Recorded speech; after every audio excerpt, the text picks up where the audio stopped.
an electronic salesman and his roommate set out to win back his girl and kill zombies in Shaun of the Dead. Mafia, wake up, wake up. You have created a monster and it will destroy you.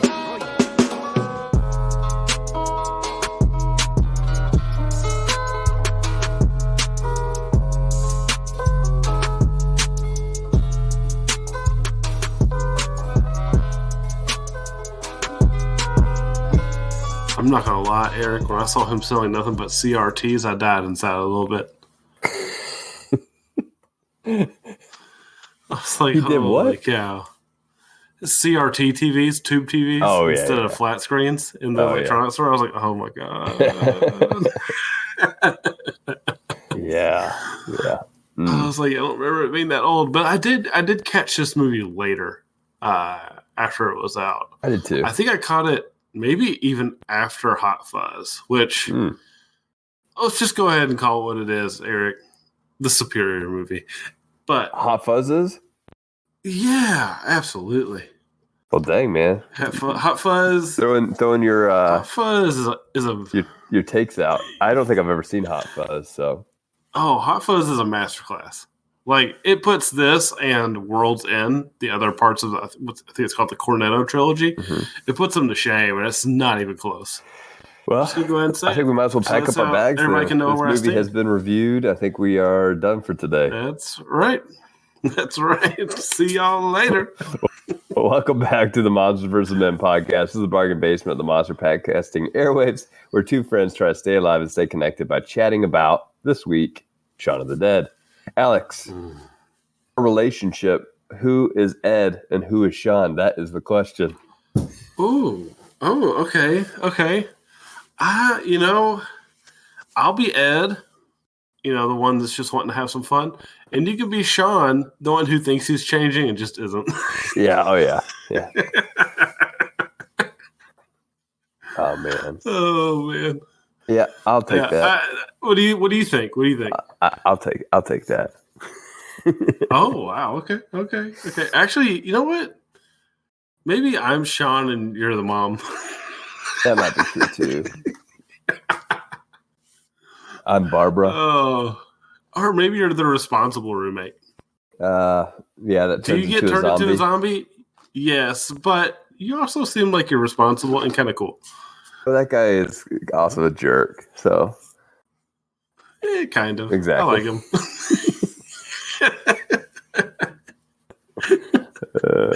Yeah, so it's hard to decide, but yeah. All right. Well, let's jump into this film since we're already into it, Alex. Yeah, I thought we were done already, but yeah. Much. I guess we'll talk more. Director Edgar Wright is known for his films that subvert expectations. In 2004's Shaun of the Dead, he subverts our expectations of zombies and zombie films. But does Wright get Shaun of the Dead right, or is Shaun of the Dead more sight than bite? Ooh, yeah. I think this is definitely the film that deservedly put Wright on the map. And I think overall, Shaun of the Dead is done mostly right. It's funny, and like Brain Dead, it's kind of about a guy becoming a man, kind of. And I'll probably get into that a bit more later. But I really like the humor here, though. The repeating of the jokes and gags. And what's so great about these moments, though, is that they are reliant on the viewer really paying attention to the film. Like, you can't half watch this or you're not going to find hardly anything funny. And it requires you to have your full attention on the film because it really, the gags pay off really well. And I just love that we get to see these same shots over and over, both before and during the apocalypse. Yeah. Which is fun. Oh, yeah. No, for me, Shaun of the Dead has bite, sight, and fight, really. So I am a fan of this type of humor. It's silly, smart, ironic, sometimes outlandish, but that's just what makes it so fun. In particular, I'm especially fond of the first half of this film. Before Shaun and Ed even realize that there are zombies, right? Sean's obliviousness to the world around him just cracks me up.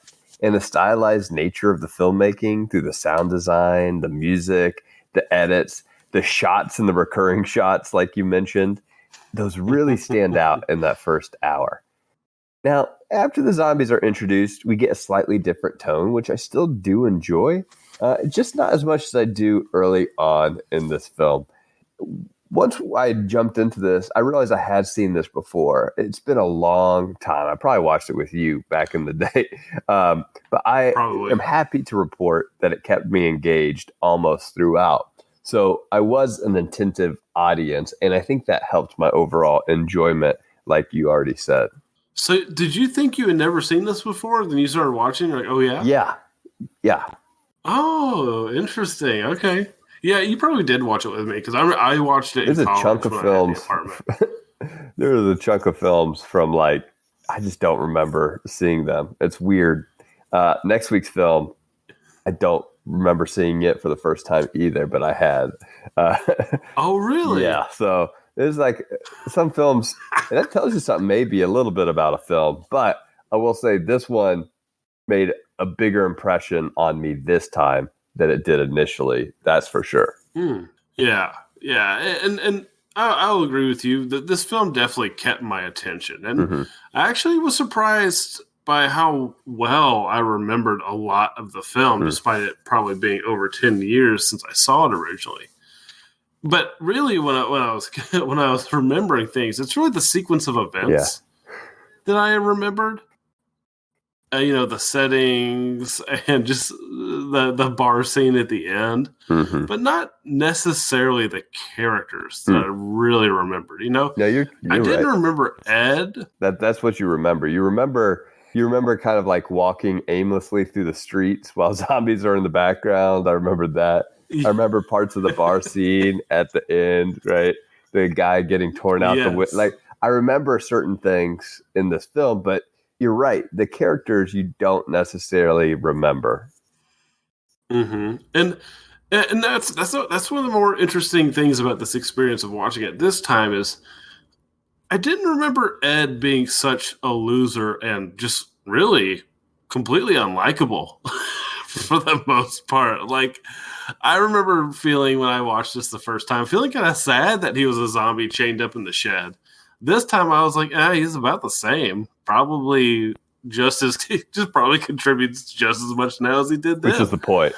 And yeah, it is the point. It is the point. But I remember feeling sad about it last time. And this time I'm like, yeah, he kind of had it good. He's probably fine. Because he really is. He's just a terrible person all the way around. One of the funniest things, though, that I loved about Ed, though, is when Shaun goes into the house without Ed, and he somehow wrecks the car while he's in there. But he wrecks it. You don't see what happens.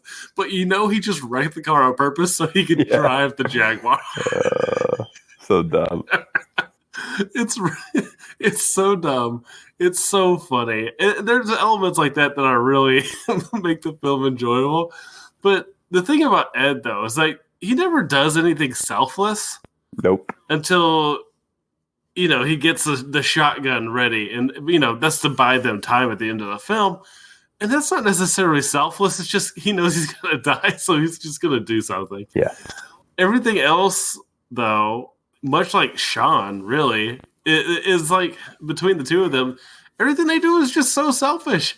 I think the moment that really opened my eyes, and it's not something I caught when I watched the movie originally, it's something that really caught my eyes, was how big of losers Shaun and Ed are, even at the end of the film. Especially, they have no growth, which is purposeful, to be fair. Is the moment where the two Shauns meet. And what I mean is the two separate teams that are the exact same. Yeah. Where they're cutting through the backyards and Shaun meets the other team that just has all the same copies. We get selfless adult female Shaun, who is leaving the city with her team. And then we get dumb Shaun, whose bright idea is to go into the center of the city during a zombie apocalypse to a building with more windows than any other around it and hole up there. Which is, while the idea is really funny and it is humorous in premise, but even within the context of it being like a comedy, it is a little perhaps too dumb. And I think, and it's like almost a little hard for me to swallow that. I know that's why it's funny, but I'm also like, this is incredibly stupid. And I get the whole point is that they always go back to this pub. Like, it's the only idea Ed and Shaun can ever come up with because it's all they care about. Oh, man. I get it, but it's kind of like some of the zombie logic in the film. Sometimes there are things in this film, especially in the last 30 minutes, that I think are almost forced in. Just to have certain things. Yeah, I'm sure I'll get to some of my issues with the zombie logic here in a little bit. But I don't know, the going to, is it called Wellington? Yeah, I think Wellington. Does not bother me. It's so dumb. It cracks me up, right? It's the only idea they have. And despite it being the real point of tension between Liz and Shaun, Shaun still can't inevitably go to Wellington. It's just inevitable for him. But I do think for some, the humor will turn people off because it is hard to mix zombies with comedy. But as I think I said in the episode that we reviewed Brain Dead, I think Brain Dead showed a path for these types of films. Because this film definitely felt influenced by Peter Jackson, right, in that style. The humor, though, in Brain Dead is quite different. Whereas, there's a bit, maybe not a ton, but there's a bit of sophistication that we didn't see in Brain Dead. You mentioned it at the top, but one of my favorite humor devices is just how we keep those jokes reoccurring. From the gun to the dog looking up to the couple that seems to be making out upon Shaun's entry into the Wellington after Liz has broken up with him. It turns out it's just been an attack the entire time, right? I love those little twists and little recurring jokes that makes the audience feel like they are a part of an inside joke. Yeah, I also just love that, and I think you were hinting at this before, that with just a few changes in really demeanor, Shaun goes from perceived loser to poised leader, though in reality, not much has changed. He's the exact same, except for now he can climb up the wall to the apartment. Yeah. Like, he can do a few things. He's got some physical confidence, I would say. But nothing's changed. No. At the end of the day, he still has the dumbest idea imaginable. Which is, I really do appreciate that the film does that. Some of its other commentary, I get it. It's got the same Dawn of the Dead commentary, like people just kind of meandering around. They show so many shots of people just walking around, and they're not zombies, but they're walking like zombies. They do that a lot. I think the film doesn't really. I think it only needs it in the context of Shaun's scenes that are really when he's walking around town and all that stuff, like just his daily life. I don't think showing the rest of the world like that is doing anything new by any means. Yeah. But what you said is exactly right. And that's exactly what makes Shaun of the Dead special. It's these, you put it perfectly. The end that the film does. I mean, it is really winking and nodding to you, but if you're not looking in its direction, you're never going to catch it. And that's something I really appreciate about it. But while I love the humor, I do, once again, we keep kind of going back to this, and I'm not surprised. We haven't had a lot of zombie comedies, but I have to reflect on Brain Dead and comment on something that we both talked about when we watched Brain Dead. While we had some problems with the middle portion of it, I think we both liked the first act and the last act. The final, that final 30 minutes of Brain Dead is just phenomenal. And it kind of elevates some of the lower points where we just kind of meander for too long in the middle. Yeah. I think the first hour of Shaun of the Dead is pretty strong, but I think things get pretty weak in the final 30 minutes of this film. I think Brain Dead becomes absolutely hysterical in the last bit. Here, though, while they still do some clever jokes and they even have people fighting a zombie to the beat of music, which is admittedly a little funny, I think that the most of the scene is actually a little too dark for the rest of the film and what it wants to be.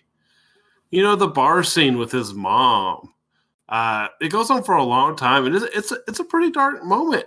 And you know, the ripping apart of their friend that likes his girlfriend, that likes Liz. I can't even remember his name. What was it? It was what was it? It was like Ben. No, it wasn't Ben. Was it Ben? I don't know. Let me see. I'm looking it up. David. Okay, David. And then when he gets ripped apart, it's super graphic, and it's not played up for comedy at all. And that's okay. Like, dark moments in a comedy can really actually help elevate comedy. But it's almost too out of left field. And it also stays for way too long. I think the dark spots here are not as good because I think they actually handle the stepdad. Was Bill Knight? Yeah. I think they handle that perfectly. Actually, I think that's the perfect amount of dark and comedy mixed and character development all peppered in like a perfect it really amount was. of time. That's a high moment. It really is a high moment. And then, like, you know, he finally has that admission in the car. They leave the car. He has to convince his mom that that's not him anymore. Like, those are all really good moments. But here we just sit in it for way too long. And it doesn't, honestly, it's not earned. And not like in a bad way, like they just shoehorned it in. I just think we just like sit in it, and it's just, I'm like, why are we doing this right now? Well, I thought this was like, yeah. I mean, I agree with you. It doesn't work because, but not all. I agree with you for the mom. I think the mom scene is too long, and it's just too drawn out. And I don't even know if you need it. It's just like it is really dark. Now, the David, I actually disagree. I actually think it is played up a bit for laughs, right? You make David clearly jerk, right? He's the biggest jerk of this group, definitely. For sure, right? Which doesn't justify giving him a horrible death, but it's how the film gets away with it, right? Is you play him up as the biggest jerk, but then the fact that it's so gruesome and there hasn't been anything like that, and it just goes on a couple beats longer than it absolutely should. Like that's it. Actually, I think it is playing up for laughs there. Now you might not think it's funny, but I definitely think they're going for that because it's just so out of left field. There hasn't been anything near that violent, but it happens to be this guy that they're going to show the violence to. They wouldn't do that to anybody else. Where Brain Dead does it to everybody, right? They wouldn't do it to anybody else, but they do it to the jerk guy, and they just take it way too long. And it's the character's reactions to that scene that goes on too long that makes it funny. Like their facial reactions that actually makes it somewhat comedic.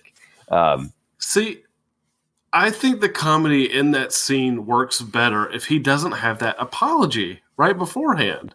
And he's kind of got that moment of like self-realization where he's like kind of realized like how bad he's been. And then they do that to him. I just don't think it didn't work for me. I'm just like, oh, this kind of seems gratuitous for no reason. If they had done it while he was being a jerk and like waving guns in people's faces and stuff, it would have been pretty funny, I think. And then they have the girlfriend after that gruesome moment run out and die. Yeah, it makes no sense. That made no sense. And it's like, so like the last 30, I think it's a bunch of ideas slapped together in poorly paced and thought out ways. And I just don't think a lot of it works at the end. Now, I'm not saying it's bad by any means because we still get the gun moment. That's absolutely hilarious. The dog jokes, the fighting the zombie to the beat of the music, and then you know there's several good comedy bits here, but I think overall the final 30 is a bit of a fail for me. But other than that, I mean, again, we still have a really strong hour before that. But I want to hear what you think it's a fail for me. I think it's weaker, but I think there's a lot of fun in that last 30 minutes. I mean, there is some weakness in the zombie logic, which definitely sounds like something you would complain about, Alex. But I also think it's true here. I think it gets away with a bit more because it is a comedy, which allows me to suspend some disbelief. But still, it's a bit too nonchalant at critical moments that really lessen the tension that could be here. Zombie comedies, ideally, are full of humor, but still maintain a bit of tension, right? Just a bit. That's what elevates it to the highest level, is if you can kind of blend two genres and get the best of both worlds.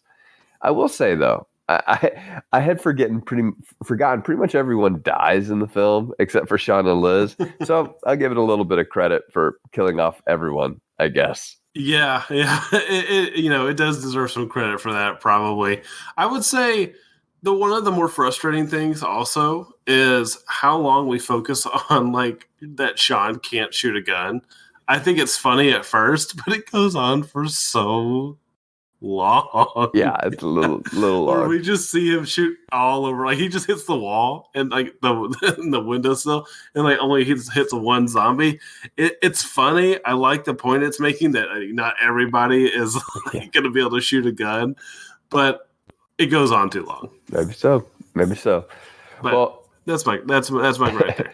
But yeah. MVM Plus today, Alex. Patreon.com/MVM Pod. We're going to talk about our next series plan. So we've only got a couple episodes left of our zombie series. We'll talk about our next series plan. We'll talk about MVM Plus and MVM for the rest of the year. Kind of have a meta-analysis, one of our state of the show types of episodes here for MVM Plus this week. And again, you can find that in all of our bonus episodes at patreon.com/MVM Pod. Let's get into our awards. Alex, who'd you have compelling character? Head girl Shaun. I think her name may have been Mary. I can't remember. Yeah, something like that. But I want to see her journey so bad after she shows up at the end of the film with the army. I would have loved to have seen that whole story, like in a Shaun of the Dead 1.5 or something. Yeah, like was that. it Shaylin or what was her name? I can't remember. What was it? It was something similar to Shaun. I thought it was like Shaylin or something like that. But it may have been. My compelling character was probably Liz, which is the girlfriend, right? Because I don't know exactly what she sees in Shaun to begin with. Yeah, no kidding. But then I don't really know what she sees in Shaun to end with either. I mean, I guess it's just the fact that Shaun takes charge, right? That's the one thing that he does is he may not be right? He may not be right, but at least he is taking charge of the situation, even if it is completely dumb. Is better than he has been doing, where he's just been letting the world come to him and hopefully something will happen to him. His one sort of subtle shift is that he's taking it to the world instead of letting the world take it to him. Mm-hmm. Yeah, I guess that's it. He may be dumb while doing it. There's no doubt. Yeah, it's pretty funny. And her name, my compelling character's name is Yvonne. So Yvonne. Shaun and Yvonne, which is hilarious. There you go. Most memorable line award. I'll start, Alex. It was from Ed, as they're going to go rescue Shaun's mom, Barbara, when Ed says, "We're coming to get you, Barbara," right? Which is just a throwback to Night of the Living Dead, which is awesome. That. I love that. Yeah. And mine was Diane, who I think is actually pretty funny in this movie. She's looking at a zombie, and she says, "Just look at the face. It's vacant, with a hint of sadness, like a drunk who's lost a bet." Well, she's trying to tell them all how to act like zombies. It's actually a perfect description. Yeah. Like a drunk who's lost a bet. It's such a good description, though, really. It really is. I was getting up to get something at that moment, right? Yeah. And I literally put myself in that character. I was like, hey, I think that works really well. That's so funny. It was good. Can't believe the acting award. Who'd you have? Yeah. I had Peter Serafinowicz, who played Pete, their roommate. Uh-huh. I actually really liked his character. Like, yes, he's a bit of a jerk, but I kind of liked him actually, and I definitely liked him more than I did Ed. And I kind of wanted to know. I kind of expected him to be in the movie a little bit longer. I forgot how quickly he turned into a zombie. But I think that's because I've seen him in other stuff lately. I was like, oh, I kind of expected his role to be a little bit bigger. So he does a good job being a zombie naked. Yeah. I just realized his name was Pete. Yeah. That's funny. My can't believe the acting award is Bill Nighy as Philip.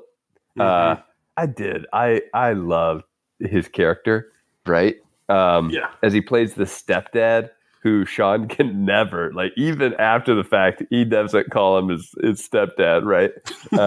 Or he doesn't call him his dad. He always has to admit his stepdad. Even after he's dead, he has to correct people. But there is that confession moment that he has that's awesome, where he knows he's about to go.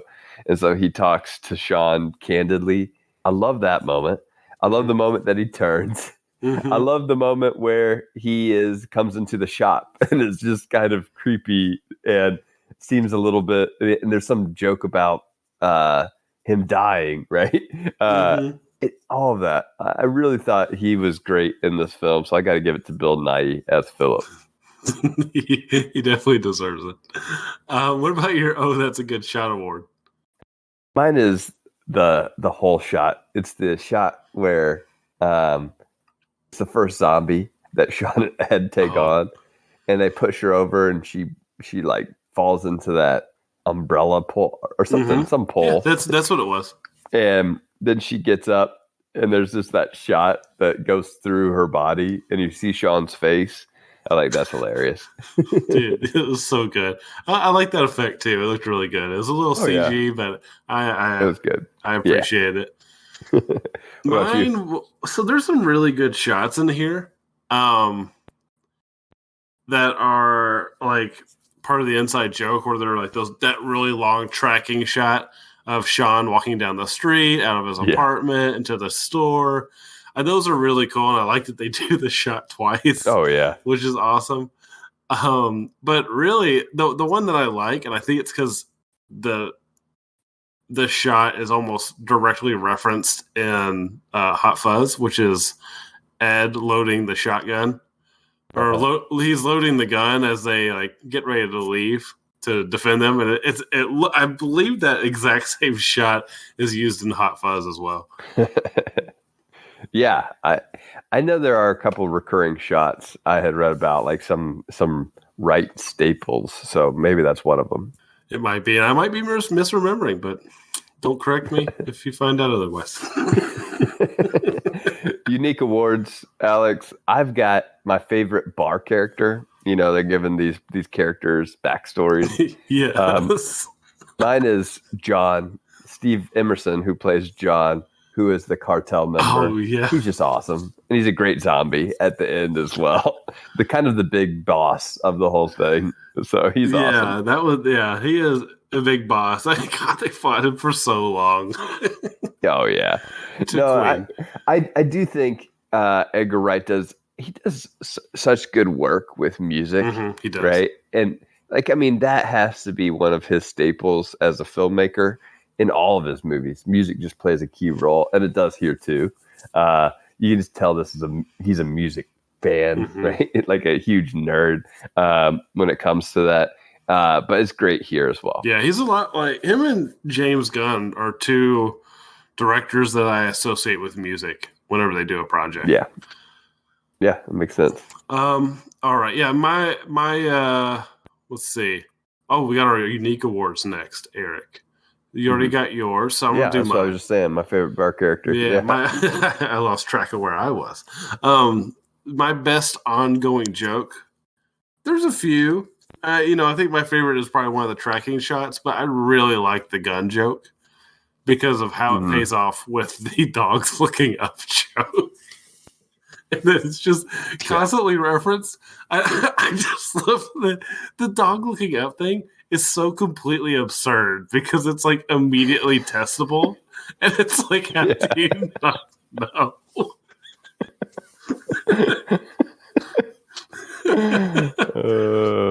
It was funny. It was funny. It was good. All right, Alex, final thoughts and tiered rating. I'll go ahead and start. I think I'm a little higher on this film than you are, so I'll start. I think this film is solid. This made a much bigger impression. I enjoyed it much more than I thought I would, based off of my initial viewing. I had faint memories of watching this film, as I said before, and I definitely remembered a lot more of it, kind of like you said, as I got into it. But as I watched it this time, I just saw more intricacies in the film, more of those inside jokes, more of those technical aspects that impressed me this time around.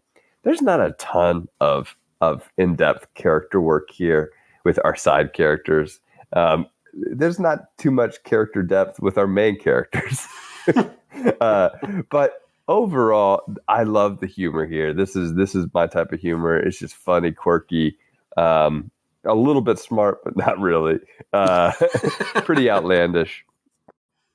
So I enjoy that type of humor. Yes, some of the zombie logic, especially in the back 30 minutes, kind of puts me off a little bit. And I do think there are a few pacing issues in the middle third that I didn't mention. That's the only part where there were a couple moments where I was like, this is getting a little bit like, where are we heading here? But after that, and despite those few moments of bad zombie logic, I really enjoyed this. So this is an upper Gamera tier film for me, bordering on Godzilla tier. I really enjoyed it much more than I thought I was going to. Yeah, that's good. That's good. I'm probably around you somewhere. I'm not that much worse. I did have some critiques of the film. I think probably because I felt like I was probably higher on this before I saw it again. And then my critiques kind of reared their head during this viewing. And I kind of remember feeling a similar way when I watched it the first time, but I think time has kind of put like a rosy tint on the film for me. And so watching it around this time, I was a little more down on it. But that being said, there is just some really great humor here, and it's really cleverly done with the use of things you can only do in film. These ongoing jokes, these ridiculous, well-made tracking shots that are just a joke. And then also some of the clever stuff with Ed and him wrecking the car on purpose, but it's never explicitly stated. But it's like the only way that this could have happened was if he did it on purpose. These moments are really kind of what make the film great. And you're right, it's really not until the zombie apocalypse is like fully here and Shaun and Ed are aware of it, I think the film kind of takes a turn in terms of lesser quality. But I would say even then, it's pretty funny. I would say actually the best moment, like you said with me, is when the stepdad dies. Bill Nye's character, Philip. When he dies, I think that's the peak of the movie. And then I think it kind of slides down after that moment. And if it wasn't for that backward slide, this would definitely be a Godzilla tier because it's so funny at first. But unfortunately, that last 30 kind of hurts it for me. So it's probably like a mid Gamera tier for me. Definitely mandatory zombie viewing. But I will say this. Zombieland is better. Just gonna go ahead and say it. Alex has spoken. And am I bitter about not watching Zombieland? Yes. 75% of our audience disagrees with you, apparently. So it's all right. They haven't watched the movie in 10 years either. Next week, Alex, we watch World War Z. Will we want to flee, or will it make us go wee? Oh.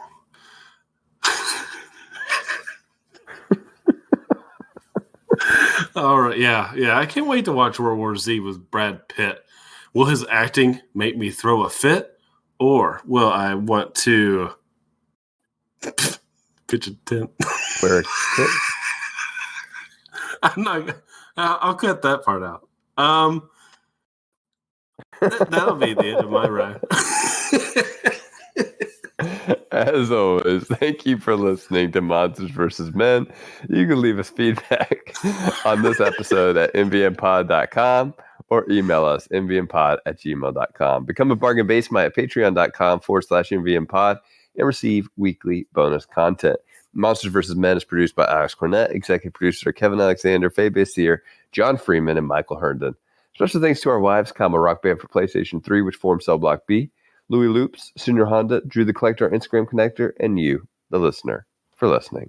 Until next time, don't forget that walking like a zombie let you walk through them earlier, and you could do it again. And try to stay alive. Mafia, wake up, wake up. You have created a monster and it will destroy you.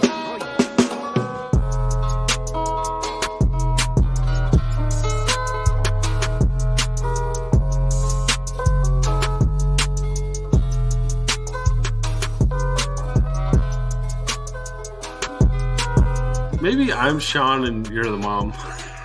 That might be true too.